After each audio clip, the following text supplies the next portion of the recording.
നമസ്കാരം. എന്ത് പറയാൻ, നമ്മൾ ഓരോ വാർത്തകൾ കേൾക്കുമ്പോഴേ നമുക്കെന്തെങ്കിലും പറയണം എന്ന് തോന്നിപ്പോവും. കാര്യം ഇന്നലെ നടന്ന പ്രശ്നം എന്ന് പറയുമ്പോൾ അത് ഞാൻ വിശ്വസിക്കുന്ന മതത്തിലുള്ള ചില എന്ന് പറഞ്ഞാൽ നല്ല പണ്ഡിതന്മാരൊക്കെ വേറെ ഉണ്ട് സംസാരിക്കാൻ കഴിവുള്ളവർ. ഇന്ന് ചിലർക്ക് വേഗം പേരെടുക്കാൻ വേണ്ടിയിട്ട് അവരിങ്ങോട്ട് മാധ്യമങ്ങളിലൊക്കെ വന്നിരുന്ന അങ്ങ് വല്ലാതെ അലമ്പി ആൾക്കാരെ വായിരിക്കണ തെറി മൊത്തം കേട്ടുകൊണ്ടിരിക്കുകയാണ്. കാര്യമുണ്ടായിരുന്നു ഉസ്താദന്മാർ ഇതിട്ട് എന്താണ് ഏതാണെന്നൊന്നും അറിയാതെ ചാടി കയറി അങ്ങ് പറയുക. ഇത് കേരളമാണ്, കാലം മാറി, പഴയ കാലമൊന്നുമല്ല. പിള്ളേരൊക്കെ നല്ല മറുപടി തരുന്ന കാലം. നമ്മുടെയൊക്കെ കുട്ടിക്കാലത്തെ നമ്മളൊരു സ്കൂളിൽ പൊയ്ക്കൊണ്ടിരുന്നത് എന്ന് പറഞ്ഞാൽ ഒരു ദിവസം ഒരു 8 മുതൽ 10-15 കിലോമീറ്റർ നടന്ന ഓരോരുത്തരും സ്കൂളിൽ പോവുകയും തിരിച്ച് വരികയും ചെയ്യുന്നു. ഇന്ന് ആ കാലം മാറി. കുട്ടികൾ രാവിലെ എണീറ്റ് കഴിഞ്ഞാൽ അവരെ ബുക്കും പുസ്തകം എടുക്കുന്നു.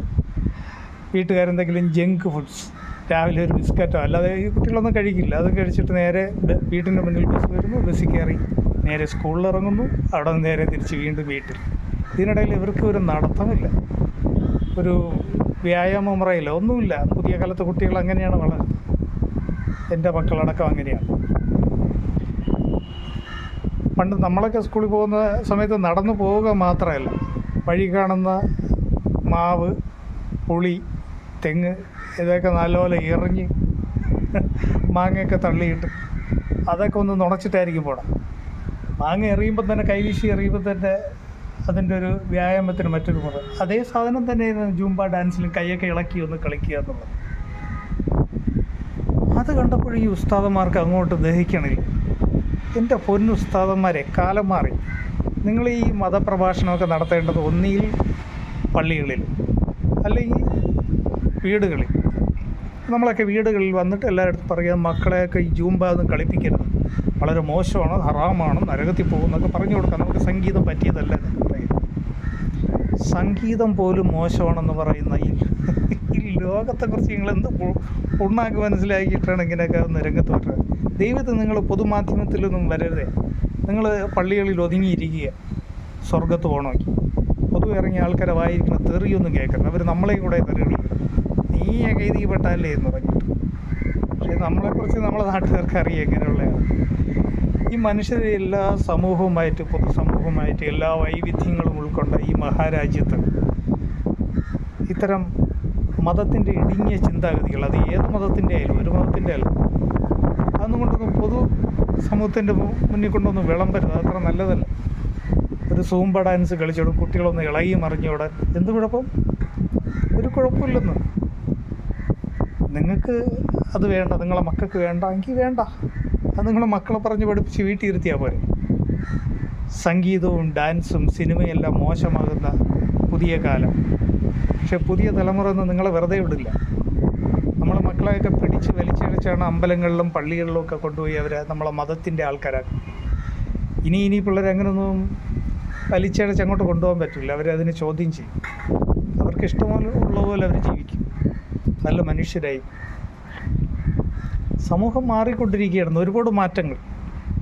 പണ്ട് എൻ്റെ ചെറുതിലെ ഒരു കോഴിക്കറി ഇറച്ചി വീട്ടിൽ വയ്ക്കണമെങ്കിൽ ആ കോഴി പള്ളിയിൽ കൊണ്ടുപോയി ഉസ്താദിനെയോ അവിടുത്തെ മോദീനെ കൊണ്ടോ അറുത്ത് കൊണ്ടുവന്നിട്ടേ കഴിക്കാൻ പറ്റും. ഇന്നങ്ങനെയാണ്.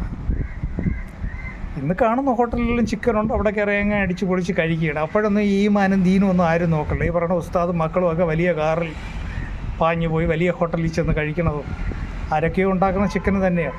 അതിലും നിങ്ങൾക്കൊന്നും ഒരു കുഴപ്പമില്ല, ഒരു സ്വർഗവും ഇല്ല, നരകവും, അല്ലേ?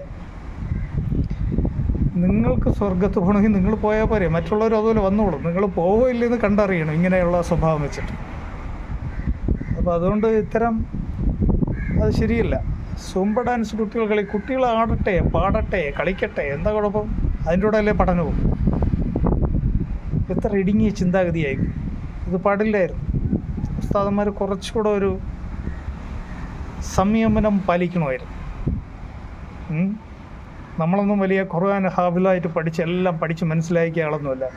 ഇസ്ലാമിലെ മുസ്ലിങ്ങളുടെ 90% അങ്ങനെയാണ്. എല്ലാവരും പള്ളിയിൽ പോയി ഡിഗ്രിയൊക്കെ എടുത്ത് അതിൻ്റെ ഖുർആൻ ഭയങ്കരമായിട്ട് പഠിച്ചു വന്നത്. അങ്ങനെ പഠിച്ച ചില കിഴങ്ങന്മാരും മതത്തെ വല്ലാതെ വിമർശിക്കുന്നവന്മാരുമുണ്ട്. ഒരാളുണ്ട് യൂട്യൂബിൽ, പുള്ളി ഇതുപോലെ എന്തൊക്കെ ഭയങ്കരമായിട്ട് പഠിച്ചാണ്, അതുകൊണ്ട് ഇങ്ങനെ മതത്തെ വൾഗറായിട്ട് വിമർശിക്കുന്നു. അതൊന്നും നല്ലതുമല്ല. മതത്തെ അത്തരം മോശമായി വിമർശിക്കുന്നത് നല്ലതല്ല. വിമർശിക്കുക. ലക്ഷോപലക്ഷം ജനങ്ങൾ വിശ്വസിക്കുന്ന ഒരു മതത്തെയും. ആത്മീയത എന്ന് പറയുന്നത് അത് ഹൃദയത്തിൽ സൂക്ഷിക്കേണ്ടതാണ്. അത് ഹൃദയത്തിൽ നിന്നുണ്ടാകുന്നതാണ്. അത് പൊതുസമൂഹത്തിൽ കൊണ്ടിട്ട് അലക്കാനുള്ളതല്ല വിശ്വാസം എന്ന് പറയുന്നത്.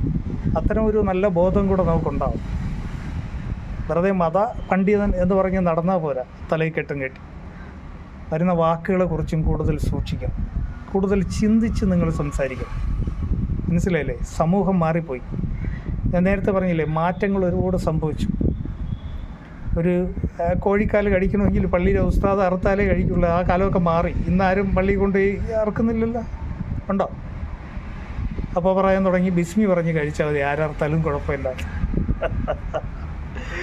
അതുപോലെ ബിസ്മി പറഞ്ഞ് കളിച്ചാൽ പോരാ. ജൂംബ ഡാൻസ് എന്ത് കുഴപ്പമൊന്നും പിള്ളേർ ജൂംബ ഡാൻസ് കളിക്കുന്നതിൽ. പിള്ളേർക്ക് ഈ ഇങ്ങനെ യാത്ര ചെയ്ത് അവിടെ പോകുമ്പോൾ ഇത് മാത്രമല്ല, നിങ്ങൾ ഈ ബഹളം വയ്ക്കേണ്ട കാര്യമൊന്നുമില്ല. ഇത് എത്ര കാലം അവിടെ നടക്കാനാണ്? ഒന്ന് കുറച്ച് കാലം അവർ അടം പാടും, പിന്നെ പിള്ളേർ തുടക്കം തന്നെ കാണാൻ പറയാം. പല പിള്ളേർക്കും വയ്യ ഒന്നും കളിക്കാൻ. നേരെ അവർ നല്ല ആഹാരം കഴിക്കില്ല. ഒക്കെ ജങ്ക് ഫുഡ്സ്, ബിസ്ക്കറ്റും കേക്കും ഒക്കെയാണ് പിള്ളേർ കഴിക്കുന്നത്. പിന്നെ ഇവിടെ ആയിട്ട് ആരോഗ്യം ഉണ്ടായത്. അപ്പോൾ അങ്ങനെ കാലം മാറിയ കാലത്ത് ആദ്യം നിങ്ങളങ്ങനെ നല്ല ആഹാരം കഴിക്കാനും കുട്ടികൾക്ക് നല്ല ചിന്ത ഉണ്ടാകാനും നല്ല ബുദ്ധി ഉണ്ടാകാനും പഠിപ്പിച്ചു കൊടുക്കുക. അല്ലെങ്കിൽ നിങ്ങൾ പണ്ഡിതന്മാരെ മക്കളെയൊക്കെ വീട്ടിൽ ഇരുത്ത് പഠിപ്പിക്കുക. അവരെ മതം മാത്രം പഠിപ്പിച്ച് നേരെ അങ്ങ് സ്വർഗത്തിലോട്ട് കടത്തി വിട്ടാൽ പോരെ. വിശ്വസിക്കുന്ന നിരീശ്വരവാദികൾ ഒരു ഭാഗത്ത്, മാന്യമായി വിശ്വസിച്ച് മറ്റ് ജനങ്ങളുമായി മിങ്കിൾ ചെയ്ത് കഴിയുന്ന സമൂഹത്തെ അതിനിടയിൽ വന്ന് ഇത്തരം മോശം വർത്തമാനങ്ങൾ പറഞ്ഞ്, ഇത്ര മോശം പാടില്ല. നിങ്ങൾ മാത്രമല്ല, മതവുമായിട്ട് കളിക്കുന്ന ഒരുപാട് ഇപ്പോൾ സിനിമയ്ക്ക് കഥാപാത്രങ്ങളെ പേരിട്ടപ്പോൾ ആ പേര് പാടില്ല, മറ്റേ പേര് പാടില്ല. എല്ലാം ഒരു മതത്തിലും ഇതിൽ വ്യത്യാസമൊന്നുമില്ല. കലയും സംസ്കാരമൊക്കെ അതൊക്കെ എന്താ പ്രശ്നം? ഓരോരുത്തർ അവരുടെ ഇഷ്ടത്തിന് അവർ സിനിമ നിർമ്മിക്കുന്നത്, അല്ലെങ്കിൽ ഒരു കഥ ഉണ്ടാക്കുന്നതൊക്കെ അതിനെയൊക്കെ കയറി വിമർശിക്കുക. ഞങ്ങളൊന്നും പറയാൻ പാടില്ല, ഞങ്ങളെ വിമർശിക്കാൻ പാടില്ല. ഇത്തരം കൊലവിളിയൊന്നും ഈ സമൂഹത്തിൽ നടക്കില്ല. ഇത് കേരളമാണ്.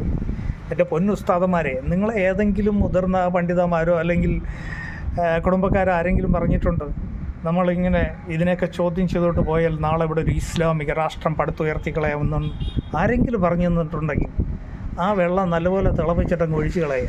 അതൊന്നും ഇവിടെ നടക്കില്ല. ആ കാലമൊക്കെ കഴിഞ്ഞു പോയി. ഇനിയൊരു മതരാഷ്ട്രം അതൊന്നും നടക്കില്ല. ഇത് അത്രയും പാടുപെട്ട് പടുത്തുയർത്തിയ ഒരു രാജ്യമാണ്, ഒരു ജനാധിപത്യ രാജ്യം, സെക്യുലർ സോഷ്യലിസം. ഇതിനൊന്നും ഇല്ലായ്മ ചെയ്യാൻ ഒരു മതത്തിനും സാധ്യമല്ല. നിങ്ങളതുകൊണ്ട് നിങ്ങളെ മതവിശ്വാസങ്ങളൊക്കെ പള്ളികളിലും ക്ഷേത്രങ്ങളിലുമൊക്കെ ഒതുക്കി നിർത്തി സമൂഹത്തെ പ്രത്യേകിച്ച് വിടുക. സമൂഹത്തിൽ ഇവർ അത്തരം മതങ്ങളെക്കുറിച്ചൊന്നും ആരും ചിന്തിക്കില്ല. ഒരു കൂട്ടമായി ഒരു ജംഗ്ഷനിൽ കുറച്ച് പേര് കൂടുകയും സംസാരിക്കുകയും ചെയ്യുമ്പോൾ അവിടെ ആരെയും ജാതിയും മതമൊന്നും ചോദിച്ചിട്ടില്ല അവിടെ നിർത്തുന്നത്. മനുഷ്യരായിട്ട് അവിടെ പെരുമാറുന്നത്. അവർക്ക് വിശ്വാസം ഉണ്ടാകാം, അതൊക്കെ വീടുകളിൽ, നിങ്ങളുടെ ഹൃദയത്തിൽ വിശ്വാസം ഉണ്ടാകുന്ന ഹൃദയത്തിലാണ്. കുറച്ച് മുമ്പേ ടി വിയും മറ്റേ ക്യാമറയൊക്കെ കണ്ട വലിയ വെറുപ്പായിരുന്നു ഇവിടുത്തെ പണ്ഡിതന്മാർക്ക്. ഇപ്പോൾ വലിയ യൂട്യൂബൊക്കെ വന്നപ്പോൾ വലിയ രീതിയിൽ അങ്ങോട്ട് ക്യാമറയൊക്കെ വെച്ച് വീടിനകത്ത് മൈക്കൊക്കെ വെച്ച് സെറ്റ് ചെയ്ത് അങ്ങ് പ്രസംഗിച്ച് സോഷ്യൽ മീഡിയയിലിട്ട് നാറിക്കൊണ്ടിരിക്കുകയാണ്. പരമനാറികളായിട്ട് വായിന്ന് വരുന്ന വൃത്തിയടക്കം വിളിച്ചങ്ങ് പറയുകയാണ്. യൂട്യൂബിൽ നിറയെ കുറേ നിരീശ്വരവാദികളും കുറേ ഈശ്വരവാദികളും. മണ്ണാങ്കട്ടയാണ്. മനുഷ്യനവന് ഇഷ്ടമുള്ള പോലെ ഇവിടെ ജീവിക്കും. അതിനൊന്നും വല്ലാതെ അങ്ങോട്ട് ചോദ്യം ചെയ്ത് ചിരയ്ക്കാൻ നടക്കണ്ട കേട്ടാ. നാറിക്കൊണ്ടിരിക്കുന്നത് ചാനലുകളിൽ ആൾക്കാർ നിങ്ങളെക്കുറിച്ച് പറയുന്നത്. തലയ്ക്ക് വെളിവില്ലാത്ത പരമനാറികളോ എന്ന് എന്തൊക്കെയാണ് പറയണത്? വല്ല കാര്യമുണ്ട്? ഒരു ഡോക്ടറിന് പഠിക്കുന്ന ഒരു പയ്യൻ ഒരു ചാനലിൽ വന്നിരുന്ന അവൻ എന്തെല്ലാം മണ്ടത്തരം പറയണമെന്ന്. അവൻ ഡോക്ടറിന് പഠിക്കുന്നത്, അവരെ കൂടെ പെൺകുട്ടികളുണ്ട്, അവരെ പെൺ ടീച്ചർമാർ പഠിപ്പിക്കുന്നുണ്ട്. അതൊക്കെ നല്ലതാണ്. പക്ഷേ ഇവിടെ മിങ്കിൾ ചെയ്ത് ഡാൻസ് കളിക്കരുത്. ഡാൻസ് കളിച്ചാൽ തൊലിഞ്ഞു പോകും. ഒരു വയസ്സായ കുട്ടിയുടെ മുന്നിൽ, ഒരു 1.5 വയസ്സായ ഒരു കുട്ടിയുടെ മുന്നിൽ നമ്മൾ ഒരു ഖുർആൻ പാരായണം, അതിൻ്റെ ഒരു പാരായണം ഉണ്ടല്ലോ, ആഡിയോ കാസറ്റ് ഇട്ട് കൊടുക്കുക, രാമായണവും മഹാഭാരതവും ഒക്കെ ഇട്ട് കൊടുക്കുക. ആ കുട്ടി തുള്ളില്ല, അതിനൊന്നും അറിയില്ല. അതൊക്കെ പഠിച്ചെടുക്കേണ്ടി വരും. അതേസമയത്ത് ഒരു നല്ലൊരു സംഗീതം ആ കുട്ടിക്ക് തുള്ളാനുള്ള മ്യൂസിക് ഇട്ട് കൊടുത്തു, അവനവിടെ തുള്ളിച്ചാടും. അവിടെയാണ് നിഷ്കളങ്കത. അവൻ്റെ മനസ്സിൽ വേറെ ഒന്നുമില്ല. അവനെന്ന് പറഞ്ഞാൽ തുള്ളിച്ചാടണം. അവൻ ജനിച്ച് ഈ മണ്ണിൽ വന്നതിനെ തുള്ളാനും ചാടാനും. ആട്ടിൻകുട്ടികൾ കണ്ടില്ലേ, കുറേ കഴിയുമ്പോൾ അതൊക്കെ മാറി ഒരു ഭവ്യതയിലോട്ട് മാറും. കുട്ടികളായിരിക്കുമ്പോൾ അവരെ ചാട്ടവും ഓട്ടവും കളിയും ഒന്നും നിങ്ങൾ മതപരമായി തടഞ്ഞു നിർത്താൻ നോക്കണം. വെറുതെ അത് നല്ലതല്ല ഈ സമൂഹത്തിന്. എന്തായാലും കേരളത്തിൽ ഇപ്പോൾ കുറച്ച് നാളായിട്ട് വല്ലാതെ ഒരു വർഗീയ വിഷം എല്ലാ ഭാഗത്തുനിന്നും വരുന്നുണ്ട്. ഇവിടെ ഒരു അന്തരീക്ഷം മോശമാക്കുക, ലക്ഷ്യം ഭരണമാണ്, അടുത്ത ഭരണം പിടിച്ചെടുക്കുക. അതിന് വേണ്ടിയിട്ടാണ് ഈ വർഗീയവാദികൾ ഓരോ രംഗത്ത് നിന്ന് ഉയർന്നു വരുന്നതെന്നറിയാം. പക്ഷേ അതിനെതിരെ ഭരണകൂടങ്ങളും പ്രതിപക്ഷങ്ങളുമൊക്കെ നല്ല ശ്രദ്ധാലുക്കളാവുന്നത് നല്ലതാണ്. ഇല്ലെങ്കിൽ ചിലപ്പോൾ അടുത്ത ഇലക്ഷന് മുമ്പേ വലിയൊരു അക്രമം ഇവിടെ പൊട്ടിപ്പുറപ്പെടാം. ഇല്ലെങ്കിൽ ഒരു ഉണ്ടാക്കും. ഈ രണ്ട് വിഭാഗവും അങ്ങോട്ടും ഇങ്ങോട്ടും കൊളുത്തിക്കൊണ്ടിരിക്കുകയാണ്. എന്നിട്ട് അവർ പാവപ്പെട്ട ജനങ്ങളെ തെരുവിലടിക്കാൻ ഇറക്കി വിടുന്നൊരു കാലം വരും. ഇതൊന്നും സാധാരണ ജനങ്ങൾ അംഗീകരിക്കുന്നതല്ല. അപ്പോൾ അതൊന്നും വേണ്ട. എനിക്ക് പറയാനുള്ളത് നമ്മളെ ഉസ്താദന്മാരുടെ കാര്യം. ഞാൻ ഈ വിഭാഗത്തിൽപ്പെട്ടു പോയ ഒരാളായതുകൊണ്ട് വേണ്ട. ഇത്തരം പൊതുരംഗത്ത് വന്ന് ഇത്തരം വൃത്തികേടൊന്നും പറയാതിരിക്കുന്നതാണ് നല്ലത്. നിങ്ങൾക്ക് നാണമില്ലേ? ഇങ്ങനെയാണോ ഒരു സമൂഹത്തിൽ പേരെടുക്കണം? മതത്തെക്കുറിച്ച് നിങ്ങൾ മതത്തിനുള്ളിൽ സംസാരിക്കുന്നതാണ് എപ്പോഴും നല്ലത്. പൊതുസമൂഹത്തിൽ പറഞ്ഞാലൊന്നും അതങ്ങോട്ട് യേശുവില്ല. പണ്ട് നിങ്ങൾ ഉള്ളിൽ ഉള്ളവരടുത്തല്ലേ പറഞ്ഞുകൊണ്ടിരുന്നത്. അപ്പം മതത്തിലുള്ളവരത് അംഗീകരിക്കും. ശരിയാണ്, ഉസ്താദ് പറയണം, കറക്റ്റാണെന്നൊക്കെ പറയും. പക്ഷെ അതൊരു പൊതുസമൂഹത്തിൽ പറഞ്ഞിട്ട് ഷെയിൻ ചെയ്യാമെന്നൊന്നും വിചാരിക്കേണ്ട. ആ കാലമൊക്കെ കഴിഞ്ഞു പോയി. മനസ്സിലായല്ലേ? അത് നല്ലതല്ല.